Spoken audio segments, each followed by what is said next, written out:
vous avez ici, dans cette région de l'organisme, ce qu'on appelle le bassin, qu'on a l'habitude d'appeler le bassin. D'accord.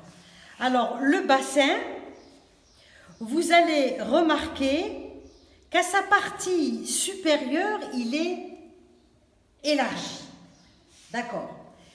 Mais lorsque l'on franchit un plan, c'est un plan virtuel bien sûr, hein, ce n'est pas un vrai plan.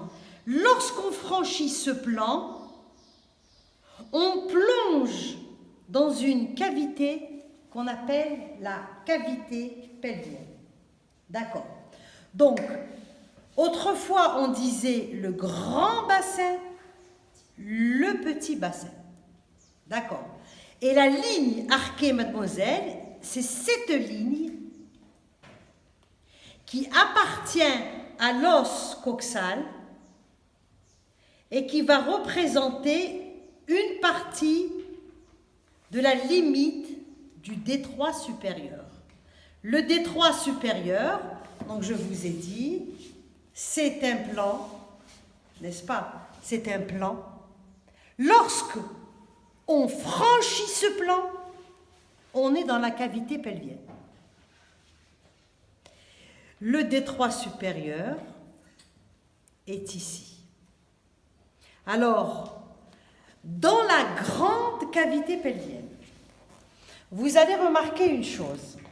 Dans la grande cavité pelvienne, il y a quoi? On revient ici, parce que ici, nous sommes dans la grande cavité pelvienne.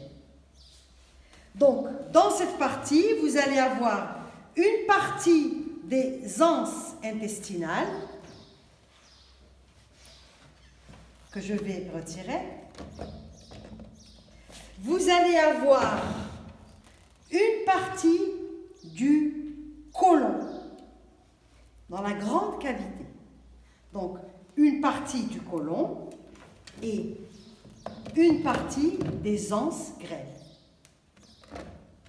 Maintenant, si je continue de désarticuler cette maquette, je vais constater que dans la cavité pelvienne, il y a quoi? Dites-moi qu'est-ce qu'il y a comme organe pendant que je démonte la maquette. Oui, quels sont les organes de la cavité pelvienne? La vessie, les organes génitaux mâles et femelles, oui. Les uretères, une partie des uretères. Hein? La prostate chez l'homme, oui, c'est une partie des organes génitaux. Le rectum, exactement, mademoiselle. Alors, vous avez le rectum, et puisqu'on y est, on va le dire. Le rectum, c'est la partie toute terminale, voilà, du gros intestin, du côlon.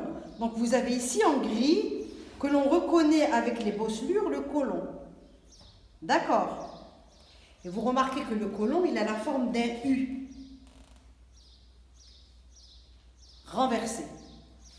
Ici, à la partie initiale, on a ce qu'on appelle le séco-appendice.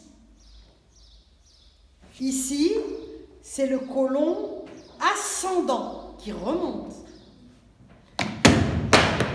Nous avons au-dessus du côlon ascendant l'angle colique gauche, l'angle colique gauche,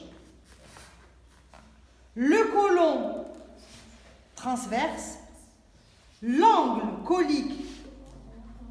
Alors j'ai dit des bêtises et vous m'avez laissé dire des bêtises. Voilà, droit et gauche. Donc on a dit, si on reprend, le séco-appendice, côlon ascendant, l'angle colique droit, le côlon transverse, l'angle colique gauche, le côlon descendant, le côlon sigmoïde qui décrit un S pour plonger dans la cavité pelvienne. Voilà le côlon sigmoïde, qui se prolonge en arrière par le rectum. Exactement. Donc, si on revient à la cavité pelvienne, dans la cavité pelvienne, il y a la vessie. Ici, nous sommes sur un buste mâle, puisqu'on ne retrouve pas l'utérus. Donc, la vessie, le rectum. En dessous de la vessie, qu'est-ce qu'il y a chez l'homme? La prostate. Exactement. Et ici, vous allez voir les deux uretères qui proviennent, voilà, des reins, qui vont acheminer l'urine vers la vessie. Donc, ici, nous sommes dans la cavité pelvienne. Et dans la cavité pelvienne, nous allons retrouver les organes génitaux internes. D'accord?